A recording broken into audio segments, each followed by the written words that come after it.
Welcome to this session on China Startup. My name is Sherry Yan, and I'm the anchor for Bloomberg Tech Asia.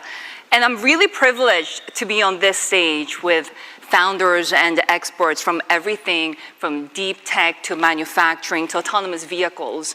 And of course, when it comes to artificial intelligence and tech governance as well.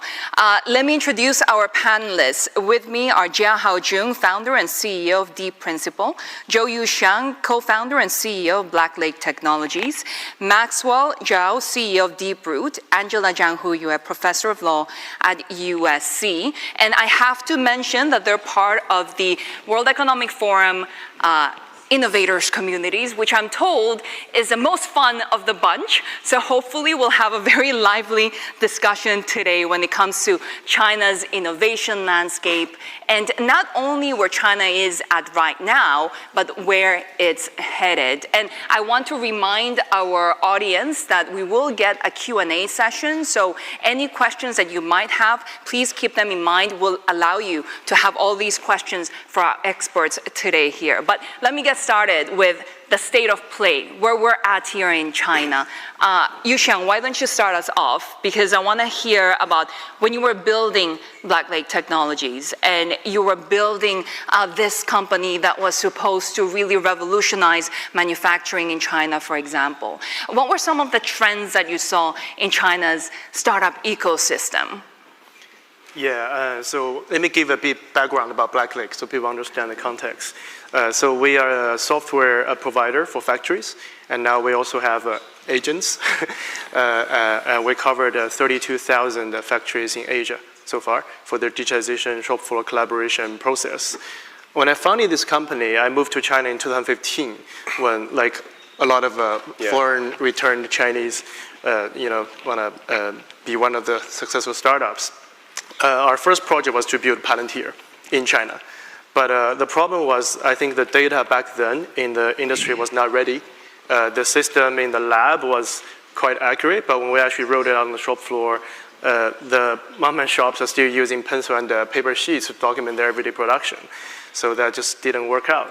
And then we quickly pivoted the company to digitization. We saw back in seven years ago, we saw cloud, IoT, those things would enable us. And also workers are using smartphones and wearable devices. So we saw a huge opportunity to allow data to drive everyday production. And on top of that idea, we started to launch Black Lake.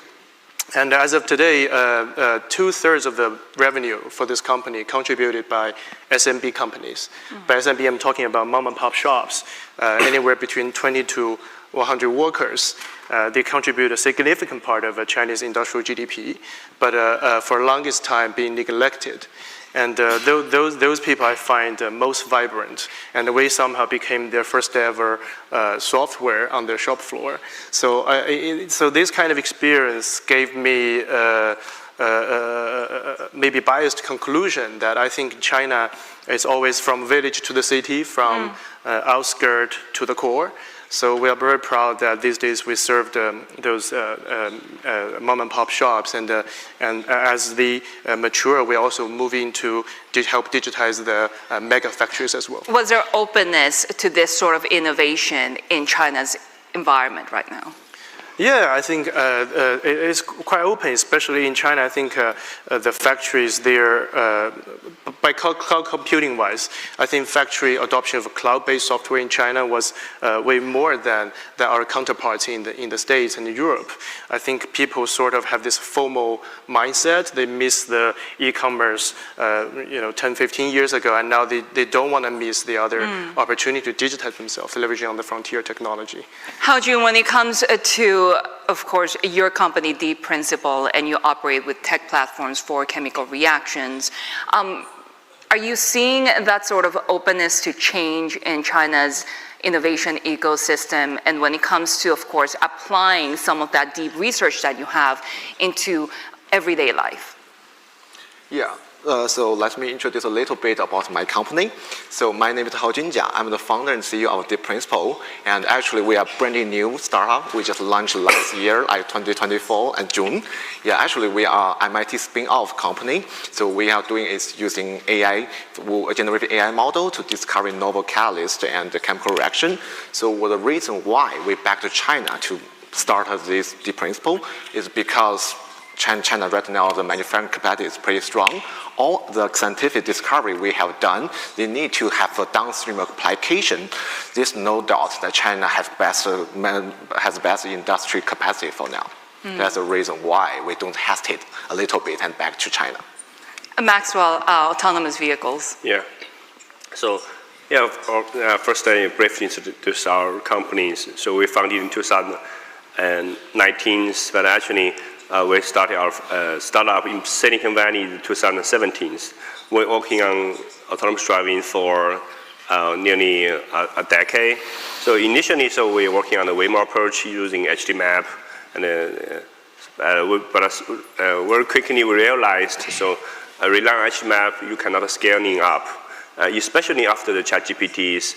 That's the most biggest technology change in the past 10 years. The scanning nodes. After you realize the scanning node, that's the foundation of the recent AI, you should realize the mass productions, that's the first and the most important parts. So currently we're having more than 60,000 cars already using our AI system. And in this year, we were having more than 10 car models equipped with our AI.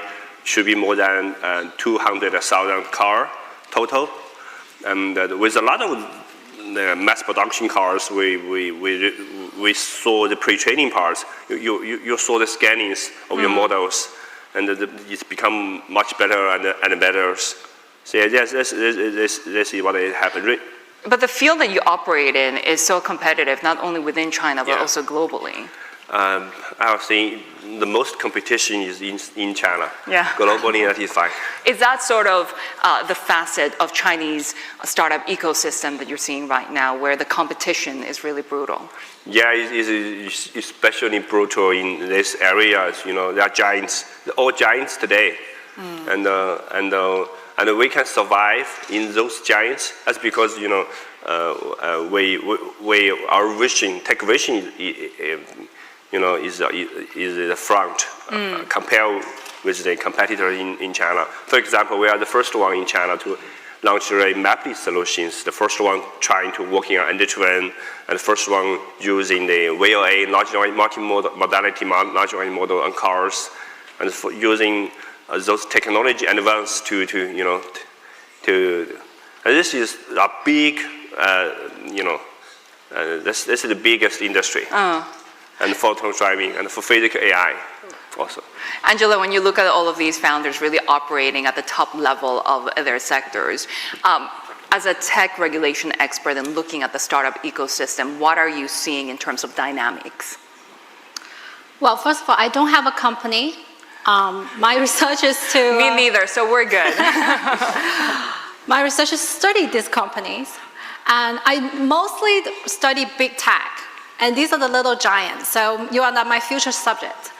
Well, what I see is the Chinese tech sector is extremely competitive, right? I mean, you cannot even say this is like ruthless competition. And now we are seeing the best, this is the fittest of the survival, and these are the best and the most disruptive players on the stage. And personally, I'm excited meeting these young, ambitious, hungry tech leaders. And does that make it really more difficult for the smaller ventures to get started, though? They're pretty small at this stage so far, though. Yeah. And they've made it this far? Yes. I mean, this is a one-year-old company, right? I mean, you just graduated from school, is what you told us. Yeah. But he's going to probably be the next Dennis Hassabis, right? Hassabis. So, well, we'll see. We'll wait and see, right? We want to be in your good graces for the future of your company and, of course, the research that you're doing. But it's been a difficult year for Chinese startups. I mean, venture capital has almost dried up at this point. When it comes to survival, is there anything that you've learned so far? Haojun, why don't you start us off? So I just started 1 year, maybe the senior And as we're entrepreneur saying, talk perhaps first. the most pressurized year for Chinese companies. Okay, so in my opinion, I just have several thoughts. I think the first one, and I think like you need to have like what if thinking. So normally, so if the things go smoothly, normal, and something go badly, what happening will you face on this kind of issue? And normally for the startup, we just talk about company runway. So don't be too optimistic. And also the great founder, I think you should have not only one plan. You need to think about different scenarios and different difficulties. Yusheng, you've been trying to really deal with small and medium-sized enterprises. For the past year, has there been more reception towards what you're trying to achieve despite, of course, the challenging environment? Yeah, for us especially, I mean, these days, 5 years ago, people kind of, everyone is talking about SaaS and the cloud computing, all those, but so capital overflowed into our industry. I think a lot of companies that doesn't have product market fit, but still took a lot of capital. But after COVID, geopolitics, and the economic turmoil, I think we had a very difficult 3 years, especially in the late 2022, we realized we need to make our own profit. Before we were flooded with capital, we were all about research, R&D, and frontier tech and disruptive. But then we care less about profitability, the healthier financial situation of the company. So we actually made a plan back in 24 March that we want to make this company profit in the next 24 months. And I'm happy to report we achieved that goal a few months earlier. We became a profit company in November last year. So I think the first lesson learned, I think every tech company, especially the ones faced up with a capital bubble, will have a fall. And what happens if you're resilient enough and you move up and find a way to survive? But that's not enough. I think the second thing is OpenAI CTO Mira Murati, we went to school together. And so we were very early days, we got introduced to a large language model. We started to experiment with a lot of things, and some failed, and some emerged as promising projects internally. So we're kind of now transitioning after break-even, transitioning from pure SaaS to AI-enabled or AI-native, leverage on the historical data to move into the AI era. Yeah. That commercialization and, of course, with deployment of autonomous vehicles, very important as well, Maxwell. Yeah, of course. So the first thing you need to commercialization, and then the hardest part is you still keeping innovative. So especially in this AI competitions, that means you will spend a lot of money.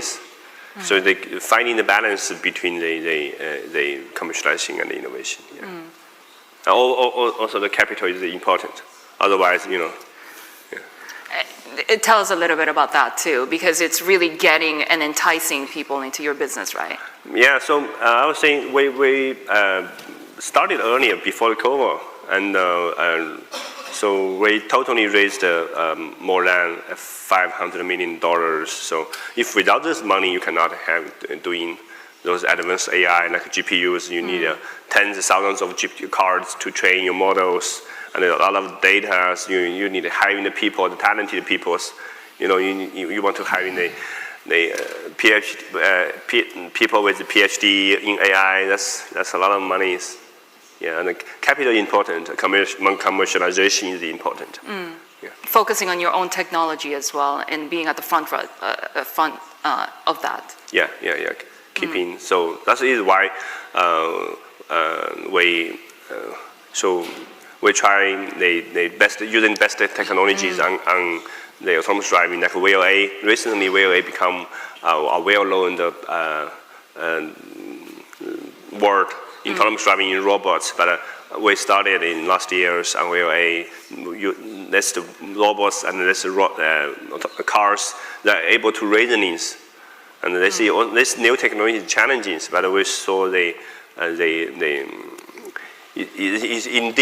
helps a lot in safeties in autonomous driving, especially in the defense drivings. Yeah. Right. I want to delve into that, into the technologies, but Angela, when it comes to these smaller startups as they get started, how important is it to really look ahead and actually think about becoming profitable, actually think about how to make money? Well, definitely law would not be the first priority when they started, right? I mean, it's how I can keep it going, how I can survive, how I can thrive, right? But as they go along and grow bigger, I think that they would start to think more about legal compliance, regulations, and this is part of the game for them. Yeah. We're seeing new rules across China as well when it comes to emerging technologies. Is that sort of changing the game, or the factors that these founders need to keep in mind? Well, China has a lot of laws, right? I mean, almost a lot of enforceable laws. Well, I mean, China is definitely a forerunner, not only in technology, but also in writing laws. But you also raised a very good question. I mean, when you have that many laws, do you actually enforce it? Well, I think the intensity of the enforcement is debatable, right? I mean, and the government has very good control of that. I mean, a couple of years ago, China went through a sweeping tech crackdown on the big tech companies, right? I mean, I think that our government kind of learned a lesson that too heavy-handed intervention may not necessarily good for innovation. So we see a pivot of the regulatory environment right now being very enabling, and I see, despite the fact that we have a lot of laws, but the enforcement has been quite light touch, and I think the government is taking a very pragmatic stance with these disruptive and emerging technology right now. Rules as guideposts. Yes, exactly. Yeah. Do you expect that to be the continued trend, especially as you see more pressure, not only from within the Chinese economy, but also externally with geopolitics?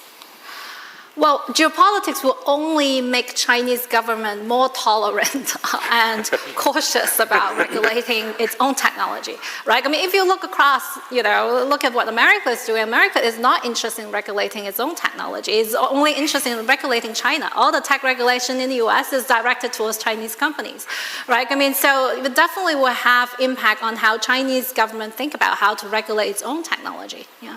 As founders, do you feel that you've been helped by the fact that Beijing is really trying to make China into a tech powerhouse? Yuxiang, for example, you're doing what the Chinese government has tried to do, make the world's factory into a tech powerhouse. And basically, you're taking factories, digitalizing them, taking them to the next level. This focus on this shift as a government strategy, is that a benefit to you?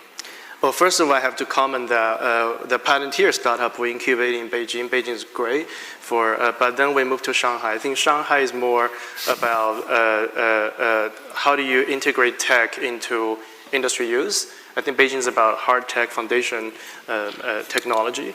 So Shanghai government actually, especially post-COVID, a lot of government officials acted as ambassadors. Like I was in this group, Gongshangli, it's like basically a lot of business people together, but it's a semi-government organization. And the secretary of that group actually recommended our products to a lot of other members. Suddenly I got a WeChat ad and I look at it, so who referred our company? I need to pay a commission. It turns out it's a government official. But jokes aside, I think government is really pro-business right now, pro-tech, and they're trying to help us, especially we talk about commercialization. And it's hard for a lot of disruptive tech companies in early stage. And government is really trying to accelerate that. But policy-wise, I think in the industry where I'm in, I think policy has been really successful in pushing mega factories to transform, because government subsidy and other schemes will be quite an incentive for big guys. But for small players, certain regional governments try to duplicate the same strategy of giving out free long-term loan or giving out free subsidy. The thing we care about most is about how do we land the leads. It's not about conversion. Our product only costs I don't know, $5,000 per year, a mini factory. But our sales guy have to bypass the security guard and bypass the guarding dog, try to meet the wife or the boss and get a 10-minute elevator pitch. I think that's the most difficult part. So we gave feedback to some certain regional governments that subsidy would not work in our case. We are good at persuading them, but it's difficult for us to approach them. So certain regions like in Ningbo, like Zhongshan, they put their money in building like different conferences or small group seminars to invite the local mom and pop shops and solution providers, also along with other providers, to have this speed dating session. I think this is also quite helpful for my business, the change we started to see about 9 months ago. The government really helping you with the access is what you're saying? Yeah, with customer lending and stuff. SMEs, how big of a deal are they into the Chinese economy and into your business? Are they sort of the hidden treasure that we haven't really tackled? Yeah, I so believe. I mean, I went to Dartmouth College. When I came back to China, I like the big guys, big names, right? Seems fancy. But as this business really evolved, I realized they are the hidden treasure. Putting in number, there are about 6 million, precisely 6.06 million small factories in China. Only less than 1% have some sort of digital tools. And for the medium to large companies, about 500,000. So it's disproportional in terms of tech penetration. Yeah. When it comes to really smoothing and sort of building these relationships, Haojun, for example, I mean, the principle builds on advanced academic research, but having that connection to industry, how important is that? Well, academia, I think, is super important, and all the foundational AI innovation is come from or even happening in the university or R&D institute, and they just train talented like AI professionals. So I think there are several ways can make the connection or contribution even stronger. I think first is like how you can make IP transformation easier, because there is some straight way can transfer the innovation or IP from university more straightforward to tech company or startup. And secondly, maybe they have some joint lab. They can just like using the university talent brain to directly solve the industry problem. Like for example, MIT Media Lab. And also, if without our scientific work we have done at MIT, there won't exist of our company. Yeah. Is that a dynamic market in China for all of those connections? Yeah, I think so. Chinese university learn a lot from the one in United States or Europe. So they do the similar thing. Yeah, I saw a lot of universities just doing the similar things right now. Angela, when we think about China, we think a lot about innovation, but very much state-controlled. Is that a correct perception? Well, definitely misleading, right? I mean, look at all the three companies here, right? I mean, they are. None of them is state-driven, although people tend to have the perception that everything is top-down in China and have the government dominate everything and state-driven everything. But in reality, I mean, these three entrepreneurs, they need to run the day-to-day business, they need to control everything, or have significant autonomy in deciding how to deploy the technology, how to move things forward. I do think that the most innovative, most dynamic energy coming out of China are from these, startups and the private entrepreneurships. Yeah. When it comes to really, go ahead. I have a small question, Angela. So do you think please ask he's taking away your job. Okay, I just jump in the question. Yes. So do you think the disruptive innovations is just top down or bottom up, and what's the difference between the two ways approaches? Well, I mean, I think both ways can potentially work, but I do think the bottom up is more. More fascinating. Just think about DeepSeek, right? I mean, even the DeepSeek's emergence have surprised the Chinese government. It used to be a quantum trading firm until a few years ago and pivot to AI training, right? I mean, so there's a lot of randomness in innovation that you just cannot plan in advance. But I sort of have my take on that question. I think government can play a significant deal in acceleration. Like for us, we were incubated in by ourselves, writing codes on the shop floor, blah, blah. And, but we got accelerated by Microsoft Accelerator. They introduced us to like large clients, which we could not possibly approach at all. So I think for the product market phase stage, I think government should let the pure market force, right? You need to survive by yourself. Your tech needs to solve real problems. But in terms of once you proved you're validated by the market, but how do you get to known by a wider range? I think a government can certainly play a great deal in that, just like Microsoft Accelerator. You have partnerships with Honeywell as well and SAP and others. Hao Jun, do you have anything to add? I just like following a question on that. So as you know, as you mentioned DeepSeek, so if OpenAI does not prove the transformer works well for large model, how do you think the DeepSeek will go in? But I think if you have a specific arm or goal, so if top-down may be a better choice. Is that correct? Well, I do think that DeepSeek has succeeded at the product diffusion stage, not at the invention adoption phase, right? I mean, and this is what Chinese companies are good at, right? China's companies are very good at scaling, at cutting costs, making things very efficient, right? I mean, but you're different though, right? You are at the invention stage, and adoption stage. You are going to be the next Dennis Hassabis, right? I mean, your company might become a next Google DeepMind. Who knows, right? I mean, so I think you're slightly different from other Chinese tech startups. What about in the autonomous driving sector? Autonomous driving, I would say that's different. Especially this is safety critical applications. Just recently there are serious accidents happen in China, and the government realized. So this industry has to be regulated, and most likely they will have a strong regulation next year to regulate the autonomous driving. So the people, I was saying selling a cell phone and selling cars is different. If you have an app with a crash, you can just reboot it. But for cars, that's terrible.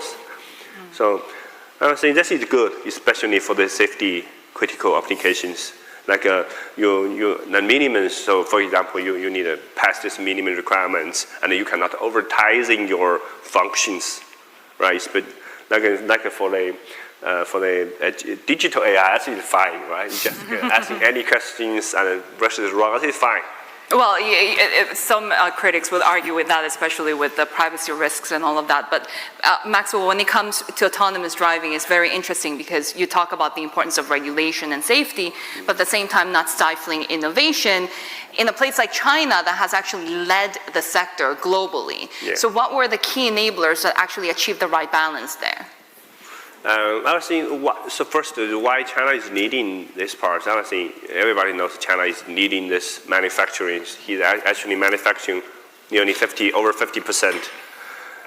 So working on the digital, physical AI. Physical AI, first you need data. But how you get data? You need to manufacture this, like cars, like robots. That's the first step.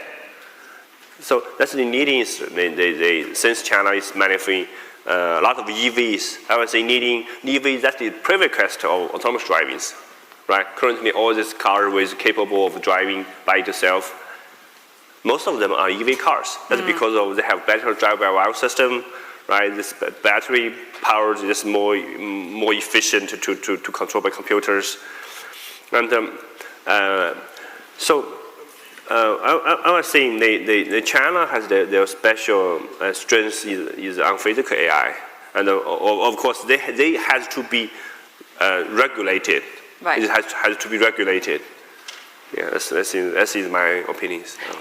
And a reminder to our audience that you can start thinking about the questions since we'll get to the Q&A, but just adding to the regulation in China, of course, you are trying to expand globally as well. You have road tests in Germany, you're talking to Japanese and South Korean potential partners as well. How do you fit into the global competition, and what are some of the challenges there? Yeah, the first is, since it's data-driven, AI-driven, you need data. Right, the security is data privacy. So you have to follow the local rules, follow the regulations. So all the data they will be, stored in the countries. You cannot, transfer your data outside and training your model. That is not allowed. So collecting data. But since recently the model become more and more generalized. For example, we test our vehicle in German that is using purely China models. We don't, in the first step, we don't use any data from Germany to train your models, but it drives well. But for the next step, you know, we were using the local data, and you set up your local clouds, you know, train annotation, training the local clouds, and deploy. This has to be, you know, controlled by the local government. Yeah. Haojun, when it comes to artificial intelligence, really globally, it seems to be very much splintering. I mean, you have different regulations, you have different markets, you have different capabilities as well. Do you think about the future when you're thinking about global AI competition and how you fit into the picture? Yeah, I think for AI competition globally, there have like several approaches. I think first, if you are doing like very horizontal models, like a foundation model, like for large language model, and the model performance itself is the key because it needs to generalize to cross different disciplines or cross different domains. But however, like for us, we are in the, for example, you in material science or healthcare, the data itself may be very critical. Even compared more important than the intrinsic model performance because the availability or quantity of this kind of domain data. Yeah, for us, we just using, for example, our name, Deep Principle. Deep, everybody knows that you do using deep learning. You are AI company. But for principle, that means first principle calculation. Most people have ever heard like first model thinking, but we just using first principle calculation to solve the Schrodinger equation of different molecular or materials. We can use that data as first principle data to train our model. I think that's something we have like advantage in the competitiveness. What about when it comes to manufacturing and really, as you mentioned earlier, partnering with global companies as well? Well, I think under such geopolitical pressure, our collaboration with American companies have significantly dropped. Yeah. But but with the European companies, they are quickly picking up. Like recently, we collaborate with the Siemens. We used to have head-on-head competition, but their chairman in China, Dr. Xiao Song, has been very open-minded, and he approached me first, and then we can actually collaborate together. I think one of the Siemens employees there, Wan Bi, he also facilitated that collaboration. We now work with Siemens because our mom and pop shop digital tool, we have all the real-time data, and in certain industries, they are doing exports, and they have to do carbon emission reporting to the customs, especially in Europe. But it's difficult to calculate. Before, they have to hire a consultant. Each order costs about $3,000 to $5,000 each reporting. But now we work with Siemens. We co-incubated this product called Seagreen, combined with Black Lake's data, and they have the data bank with the emission data and with AI agent in between. We generate report on 5 kwai. So less than $1. So this is how cross-border collaboration, I think, is still happening and even going stronger. Yeah, with European countries. Yeah, European. Yeah. Go ahead, Maxwell. I know you. Yeah, have. European and the South. The Asian companies. So they are open-minded. You know, we working together with new technologies. How do you allay concerns if you want to expand elsewhere? How to expand. First is, you know, since the most demands for autonomous driving is happening in China right now. So normally they will have in China for China solutions. And for the next step, I would say maybe 3 years later, probably they should could happens is in China for global. Angela, this sort of geopolitical aspect of the conversation really restrict what very innovative Chinese companies can do? In the short term, it will have some impact. And Chinese companies have all experienced some difficulties in accessing the most advanced AI hardwares. But I think in the longer term, actually a good thing might turn out to be a blessing in disguise because it actually creates room for the domestic indigenous hardware companies to grow, to fill in that demand. And that will actually make China, the whole ecosystem become more robust because the industry will become more vertically integrated, right? I mean, so it will make the Chinese innovation ecosystem more resilient and more immune to the geopolitical shocks in the longer run. And even before we came on stage, it was interesting to hear you say that China is not necessarily trying to win the AI race. Yeah, I don't like this framing of US versus China. Yeah. I do more like prefer it is the US plus China because I do see China and the US are very different competitive strengths, right? I mean, US is very good from 0 to 1, China is very good from 1 to 100. Right? I mean, so if we combine these two countries together, they will make a perfect team because the skill sets are complementary, right? I mean, so in reality, right? I mean, people talking about, oh, we need to achieve AI supremacy in order to secure data security, in order to secure national security, in order to achieve economic growth. I don't think that's the case, right? Everybody is trying to advance, and it's not necessarily that you have to get to the most cutting edge that you can create that explosive growth, right? I mean, I think China has its own agenda, and China is not trying to exclude other countries from competing, from winning, right? I mean, I do hope the world become a more cooperative and more cooperative in that respect.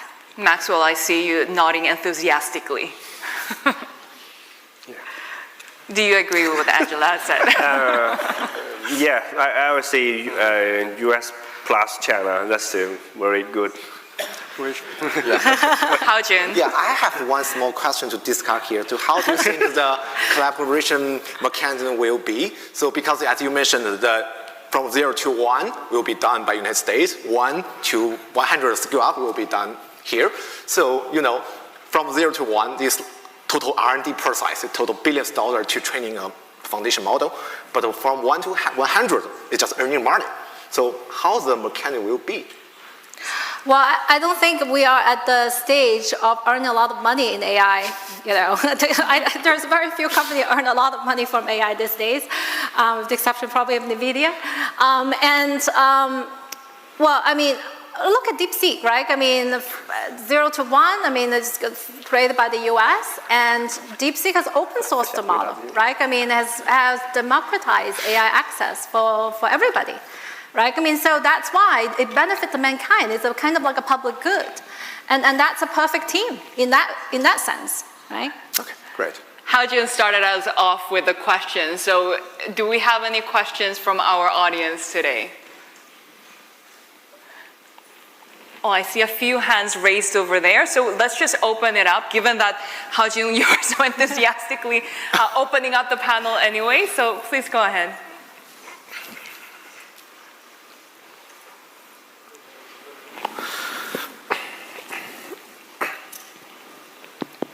Hello.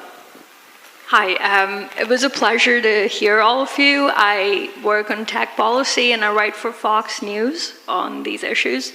And I feel one big issue that is happening in the AI race, and I kind of agree with your view that at the end of the day, tech is just tech, and I mean, we're adding these colors of the geopolitical war into it.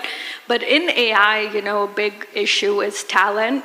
And as you know, even in the US, a lot of the top talent is Chinese, and China is the leader in AI talent globally. What challenges do you face as startups in attracting, retaining AI talent? And do you see any sort of bottlenecks in that talent pipeline for AI in China? Would you have anyone specific in mind, or should we ask all of the three founders? Any of them. Okay, Hao Jun, you want to start us off? I know you were talking about hiring talent as well. I know to hear the question very clearly. And that's, I know to hear the question very clearly. about hiring talent and the availability of talent, of people who are actually good and experts on artificial intelligence. Okay, we are recruiting people heavily right now. Ooh, so last okay, year, so open recruitment right now. So last year this time we have 2 people, me and the other founder downstairs, our CTO founder, and right now we are around people with around 30 people. So if you want to have real talent here, and think our strategy is if you want to have a A-level person, you better already have a bunch of level talent already there. And the other thing is we need to have enough money. So we have done 4 rounds of fundraising last year, within 1 year. You, Sean? I think Penny experienced 2 years. So we founded this company in 2015. Now we have over close to 1,000 people. When we started this company, everyone from overseas, Chinese based in overseas, are attracted by the idea of everyone build a startup, right? 万众创业 in 2015. But so it was really easy to hire. You make a big pitch, and everyone will be convinced by it and quit their Stanford degree and join you as a dropout, which seemed cool back then. But during the COVID years, it became difficult when COVID and the other geopolitics and also AI. A lot of Chinese talents in the States believe that AI should be naturally born in the States, but not China. After DeepSeek moment, I think things started to change a little bit. People feel, okay, China has their way of pushing for the AI and a grassroots level. Now we have DeepSeek without much funding. So I would say some very visionary Chinese these days are hesitating now. Should I stay in the US or should I join China just like 10 years ago when we returned to China? But the other thing is, I think government also providing some incentives. Like in Shanghai, the hukou became a difficult issue. But these days, if you return to Shanghai from the top, I think 100 or 150, I don't remember exact number, rank, you can automatically get a hukou. You can get a government-subsidized rental for the first 3 months, and then you can get your hukou. Your kids can go to school. So I think these kind of measures also help us attract global talents these days. Is it easier in self-driving when we keep saying that China leads? I was saying, so most of our founding teams, so way back from Silicon Valley, and then we start to found people in China. So I was saying, in hiring AI guys in China, so recently that is fine. As you say, they publish CVPRs. A lot of local Chinese, not from Chinese in Bay Areas, local Chinese people from the China universities, they publish a lot of papers. Hiring people from this is also channels for us to hiring talent people. So yeah, but initially I was saying, we're all from Bay Area. Angela, when it comes to the talent pool, how advanced is, how much competitive edge does China have? Oh, definitely. That was China's one of the biggest advantage. I mean, when people think about AI, they think about hardware, they think about data, but the most important input into AI is the human talent. And China has very deep talent pool, and thanks to a lot of the U.S. Policy, right, of the visa policy, restrictions, anti-espionage investigation into academics, that actually gave China, make China much more attractive as a destination for AI scientists these days. Yeah. Maxwell, do you think that thing that you said about everybody in the beginning was from the Bay Area that will change? No, not by that times. Initially, U.S. started the deep learning AIs, and also the China, they have Microsoft Asia. They're doing great. They're doing great. Microsoft Asia and the Bay Area peoples are doing great. And China indeed has a great talent pool. Think about how many new graduates. So they indeed have, everybody today, so they are seeking AI degrees. We are having more and more talent. Especially, the new grads, they try to get a PhD degree. They apply the visa, they have a problem, and then maybe they will go to Hong Kong. Still, this still helps to having the talent people. Right, keep it within China. Yeah. Do we have any more questions from the audience? Maybe let's start from here, and then we'll go the following two. Thank you for the sharing. And I'm a global shaper myself, and Microphone, please. I studied in the US, worked there for almost 10 years, and came back a few years ago, and I'm an entrepreneur myself. So I just want to ask that with China and the US moving further apart in technology,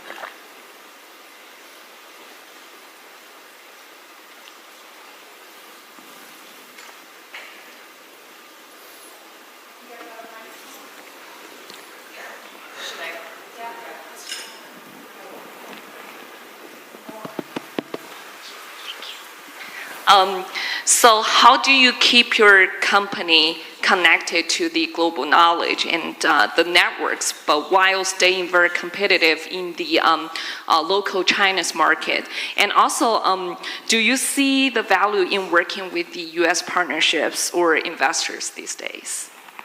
Should we start with Maxwell? I know that you have more thoughts on that. Yeah, first I'll answer the second question. Working with the U.S. investor, that's become hard.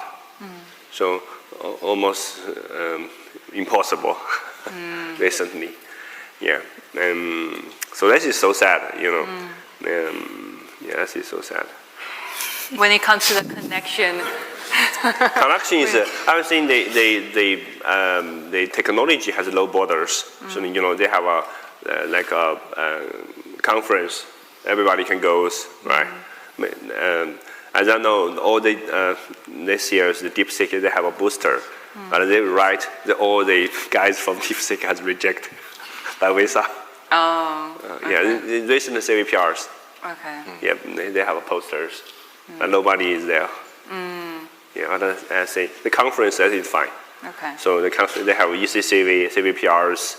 They have a lot of this top conference, and the people can share the ideas, share the latest technologies. This is the best platform for this.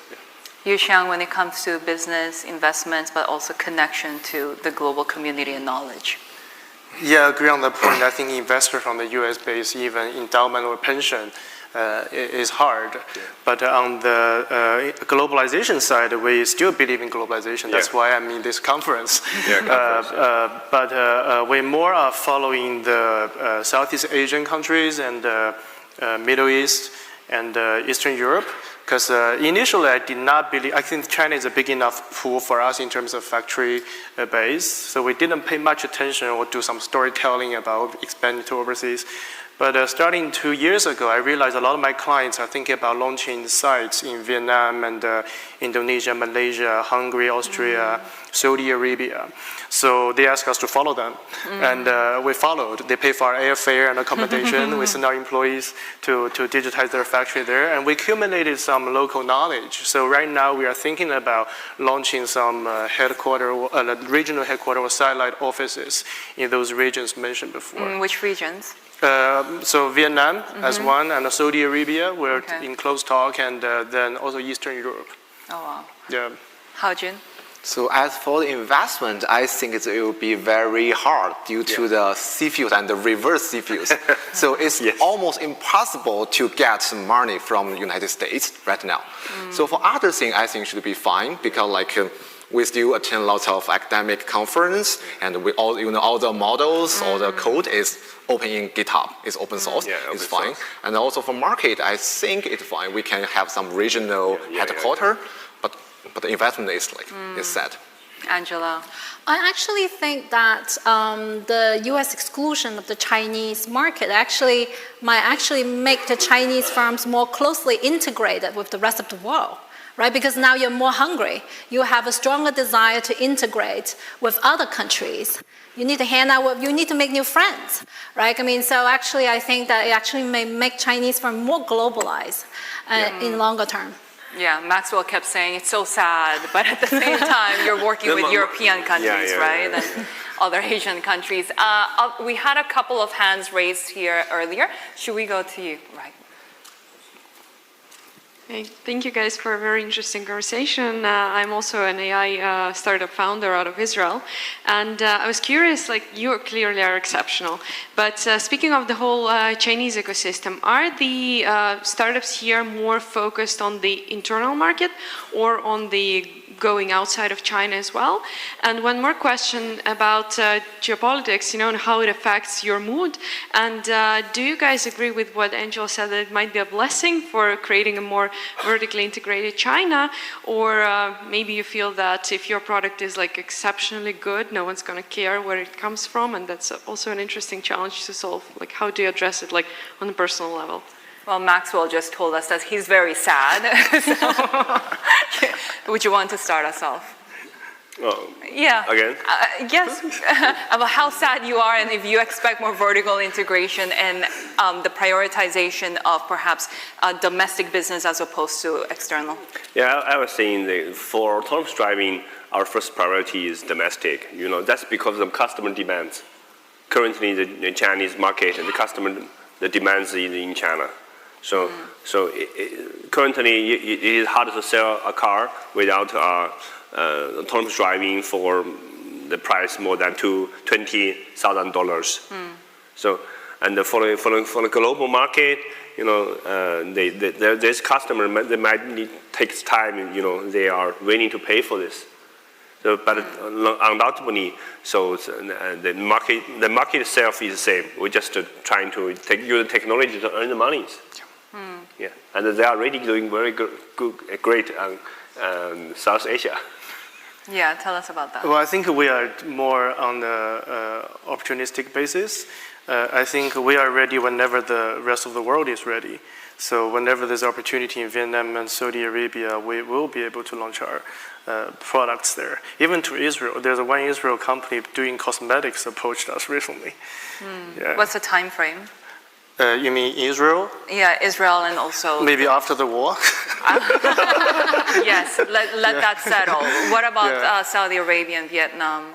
Hopefully in the next 1 to 2 years. Because we already have some projects going on. We just fly our employees there. But we want to partner with some local partners to launch a more full setup team on the ground. How, June, the ratio of how much you're looking at domestic economy being enough to more global clients? Okay, right now we just have like some domestic customer and also some customer from Europe. But for long term, we will more focus on the customer in China. And also our goal is using AI to make materials so that involve production. So this is only can be done in China for now. That's the reason we from United States back to China, because we just don't want just make some like R&D tools for the material like industry. But Angela, and also adding the context of, we've already talked about how brutal the domestic environment is. What's it going to take for these startups to actually be successful? Well, to succeed in the global market, I think not only is the product has to be good, but they also need to adapt to the local regulations. They need to play in a very different context, right? I mean, so, and we already see many Chinese startups very successful overseas, right? I mean, like Temu, like TikTok, but they all face significant, regulatory hurdles overseas, right? I mean, I would expect that in the future, Chinese companies, as they become more globalized, more active overseas, you will see them continue to learn and adapt to foreign regulatory environments, and they need to learn how to play the game. Yeah. I think we had more questions and a few hands raised over here, perhaps. Thank you. This is Bowen from Global Shapers. I think we talk about the flow of talent, but I guess another elephant in the room is the flow of semiconductors from the US to China, especially when it comes to AI. So I wonder to the three funders, how do you source? Where do you source your semiconductors? Is it still from the US? Is it even possible? How do you deal with that? Especially maybe to Maxwell on autonomous driving. I know from SOC, it is probably for the top application, probably you still need to use NVIDIA Orin, or maybe do you even source from Horizon Journey series at all? Like, how do you deal with that? We collectively agree we should defer this question to professor in the legal Yeah, it's a little sensitive and have less of regulations. I want to though add, does it materialistic affect the way that you do business though? Not so much. I think we have sufficient computing right now. Shanghai, I think we have enough of that. Yeah. And that's where we'll leave it. So we'll defer to the professor. I see my purpose here, in today's panel is pivotally important. So, look, I mean, these Chinese, there are a lot of restrictions on Chinese companies accessing the most advanced AI chips from the United States. However, I mean, if you look at the status in China right now, I mean, it doesn't seem to have creates real impact. I mean, I have to say, from the U.S. standpoint, it looks like, high cost, very little gains, where in the Chinese context, it doesn't seem to have impulse, just a small stumbling block, but it's not like, a big impediment to their development. And that's why these companies continue to survive and thrive in the Chinese market, right? We have the AI dragons, we have the AI tigers as well. Yeah, exactly. And by the way, go back to what I'm saying. I mean, look, and this creates a lot of demand for the indigenous hardware companies in China, like Huawei is doing phenomenally well. Even Xiaomi has done phenomenally well with the hardware design. So this is going to just create more opportunities for Chinese hardware companies in the future. We'll probably have time for one more question, and I see one hand there. Hi, I'm venture capitalist from Seoul, and also I'm global shaper. I want to ask you about the flow of capital a little more. So I'd like to have the glimpse of the landscape of the capital market, particularly the IPO market in China, and also whether I believe there should be a huge inflow of capital to Chinese deep tech market, but if there's some bottleneck, you can elaborate a little more? When it comes to capital inflows into tech funding and all of that, especially towards an IPO market, and whether you're seeing any challenges or bottlenecks in that space. Any strong thoughts, Maxwell, perhaps? I would say, yes, the Hong Kong IPO recently, a lot of IPOs in Hong Kong, that is pretty well. I think, they will find a way, for the IPO, for the capitals. Recently, in the past 2 years, I was saying that's the toughest time for raise the capitals. Yeah. But for this year, it's become much better. Okay. Yeah, and for IPO, it's much better. Yeah. Is that something that you're even envisioning, Hao Jun, down the line at some point? Okay. IPOs, I think we are still far away from that first side. Yeah, but 18C is very succeed from last year, and also I have one opinion no investment, no opportunity. So the good IPO things I think will bolster the tech startup in the early stage. I also think state-backed capital is stepping up, especially in the past 6 months. I think government is actively changing the way they evaluate government investors, which previously they were evaluated on a single project basis. If it failed, bankrupted, the person will be interrogated. Yeah. But these days, I think it's more evaluated on the fund basis. Like take Shanghai, for example, there were 30 billion independent. Each fund is about 30 billion RMB size, launched recently, trying to back the hard tech or frontier tech technology. Angela, is that what we're seeing in the ecosystem right now, given that self-funding is pretty sufficient so far as well? Well, I don't know necessarily. Not pretty sufficient. Yes, they are called a steer fund. The idea is they steer and then some others will follow. Okay. But it's become better in the past 6 months. It's much better compared with last year. Last year, maybe only few large language model company raise money. The rest of they no money. Even some U.S. investors started to have some conversation. Even though we may not be willing to take especially DeepSeek. DeepSeek is us. Right. Has that changed the game, sort of? I totally think that DeepSeek has changed the game. It's not just about the technology. It's about changing the sentiments. changing investor sentiments was Chinese tech, and that people start to pay more attention to what you guys are doing, right? I mean, I think that's very important. I think we have just 1 minute left. I do want to throw out the biggest opportunity for the Chinese innovation landscape, just 15 seconds each, top of mind for you as we wrap up this panel. Should we start with you, Angela? Well, I do think the Chinese regulatory environment currently is very good for the tech startups.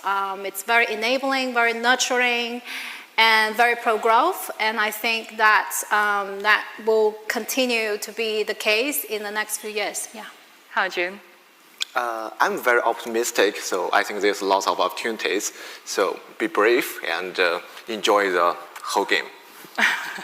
Okay, enjoy. Yuxiang? Yeah, I think more than for the big clients, I think the frontier tech, especially large language model, will benefit more the grassroots factories. Maxwell? Yeah, so I strongly believe China has the better opportunities on physical AIs and the capital, and this is become much better in recent years. And we believe, we can do something good, not just beneficial to the customer in China, also we can benefit the customer globally. Yeah. Guys, thank you so much for your insights today, and we really want to leave this conversation on that optimistic, positive note. Great to have you with us, and thank you so much for joining us for this session.